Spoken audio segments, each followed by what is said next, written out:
Agora, 4 horas e 19 minutos, começou a vacinação de reforço. Veio a partir do Ministério da Saúde, os estados e municípios começaram a tomar a providência e as pessoas, a partir de hoje, aqui em São Paulo, por exemplo, já estão procurando os postos de saúde para que essa dose seja recebida.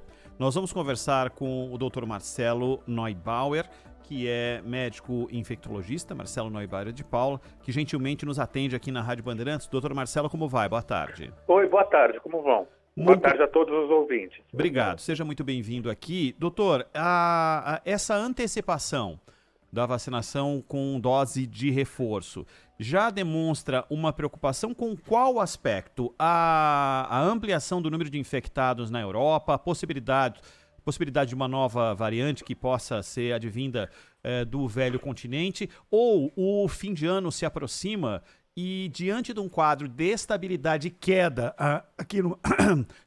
aqui no Brasil, a gente precisa estar preparado para enfrentar um quadro em que as pessoas devem viajar, as pessoas estarão muito mais em ambientes com proximidade, o verão se aproximando. Qual das situações é mais factível ou é uma união de todas elas? Olha, eu diria que é uma união de todas elas, tá? O coronavírus, sabidamente, é um vírus que produz uma imunidade muito frustra. Então, mesmo antes de que surgissem as primeiras vacinas, nós infectologistas já conjecturávamos que se na hora que a vacina aparecesse, seria uma vacina que teria que ser reforçada periodicamente, assim como tantas outras vacinas que a gente tem, como a vacina da gripe anual, como a vacina da polio nas crianças, que são doses ao longo de vários anos. A gente tem uma situação que a pandemia, de um modo geral, no Brasil está controlada, perdão. Só que esse é um controle extremamente delicado. É muito fácil a coisa desandar. Seja por uma variante nova, seja porque as pessoas estão se movimentando mais, seja porque, querendo ou não, o cuidado reduziu, né? Porque as pessoas estão circulando mais, estão se encontrando mais, está se retornando a um movimento da sociedade muito parecido com o que era no momento pré-pandemia. A gente viu que isso aconteceu na Europa, a gente viu que isso provocou uma elevação do número de casos, e a gente sabe que manter uma cobertura vacinal eficiente, aliado ao mínimo distanciamento social e ao uso de máscaras, ainda é a melhor medida de prevenção. Dr. Marcelo Neubauer, boa tarde. Eu vejo muita gente com uma certa pressa para tomar a terceira dose, quase como se fosse uma exigência burocrática, né? Tomar logo isso e fico livre. Do ponto de vista sanitário, é mais adequado esperar 6 meses depois da segunda dose para tomar a terceira? Ou tanto faz se vai tomar 4 meses depois, 5 meses depois? Ou o adequado é esperar 6 meses, que seria em tese aí o prazo dessa imunidade produzida pela segunda dose, e aí então tomar a terceira? Olha, até o presente momento, os estudos mostram que 4 ou 5 ou 6 meses não faz grande diferença em termos de eficácia da imunidade. Tanto que não é uma peculiaridade só brasileira, mas também de outros países onde está havendo essa antecipação. Toda essa história da Covid, ela é muito nova. Então a gente está tendo que sempre reajustar o motor desse carro com ele andando, né? Então, à medida que um novo conhecimento vai se tornando mais consolidado, e a gente entende que esse conhecimento pode ser colocado em prática, ele assim o é. Normalmente, de modo geral, para qualquer vacina, antecipar muito uma dose é pior do que prolongar essa dose um pouco mais para frente. Então, esse tempo ótimo, eu diria que está entre 4 e 6 meses. É o que eu consideraria adequado, vamos dizer assim.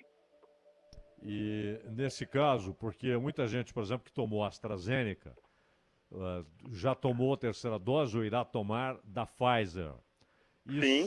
Essa combinação aumenta, se não a eficácia, mas o prazo da nova imunidade adquirida com a terceira dose?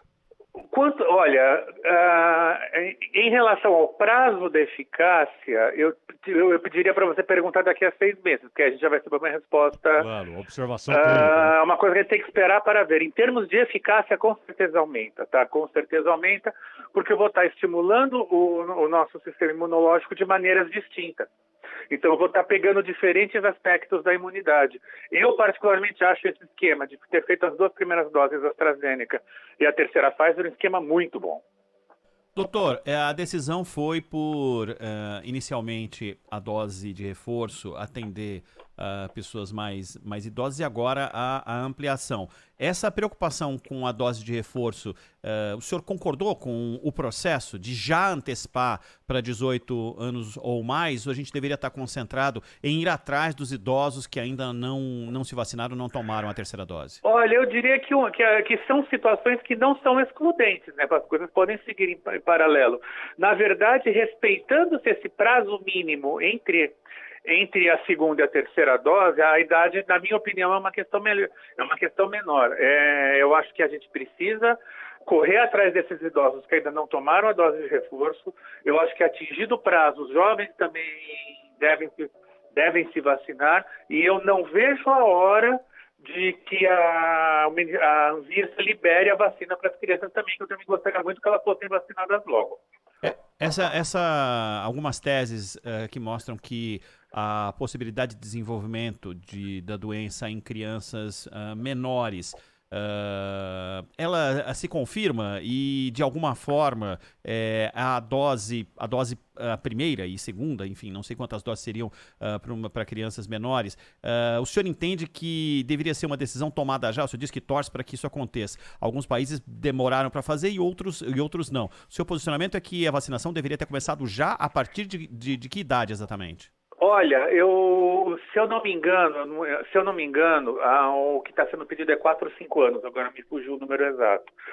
Por que os países demoraram para tomar essa atitude? Foi porque precisava-se ter certeza que a vacina seria segura e eficaz para crianças. A gente sabe que algumas vacinas funcionam melhor em crianças e outras funcionam melhores em adultos. Não estou nem falando de coronavírus, estou falando de vacinas de um modo geral. Então, as agências regulatórias europeia e norte-americana, elas postergaram essa decisão de iniciar a vacinação da criança simplesmente porque se precisava estabelecer a eficácia e a segurança nessa população. Uma vez estabelecido, a vacinação foi liberada. O que acontece? As crianças, de fato, elas adoecem menos. Algumas crianças fazem algumas formas, particularmente formas crônicas um pouco mais graves da Covid, tá? Mas elas adoecerem menos não significa que elas se contaminam menos. Elas se contaminam tanto quanto os adultos expostos às mesmas situações. A diferença é que elas desenvolvem menos doença, mas elas podem ser um veículo de transmissão. E se a gente não vacinar essa população infantil, o que pode acontecer pode ser que o vírus se torne circulante nessa população e acabe pegando adultos suscetíveis por tabela, né? Então, é importante a gente atingir essa massa vacinal em crianças também. Doutor Marcelo Neubauer, uma última da minha parte. O senhor citou há pouco a Europa. Sim. E a Rússia anunciou um novo recorde no número de pessoas mortas pela Covid. E a Europa elevou o nível de alerta pelos problemas que estão sendo registrados na Inglaterra, na Alemanha, na Áustria. Esse fenômeno é decorrência exclusiva de um nível baixo de vacinação, muitos jovens não se vacinaram. Tem a ver com o outono, que está, principalmente mais ao norte, é claro, bastante frio, um outono bastante frio. Isso manda algum sinal de alerta aqui para a gente, onde já há claramente um afrouxamento. Como é que o senhor vê essa questão?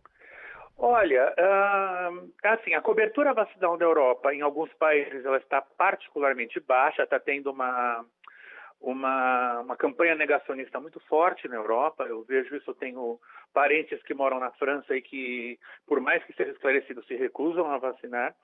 E aí, então, você junta O frio em si, ele não é um problema na transmissão das doenças respiratórias. A questão é que no frio nós ficamos mais confinados. Em ambientes mais fechados, com menos ventilação, janelas fechadas, o vírus tem maior possibilidade de propagar.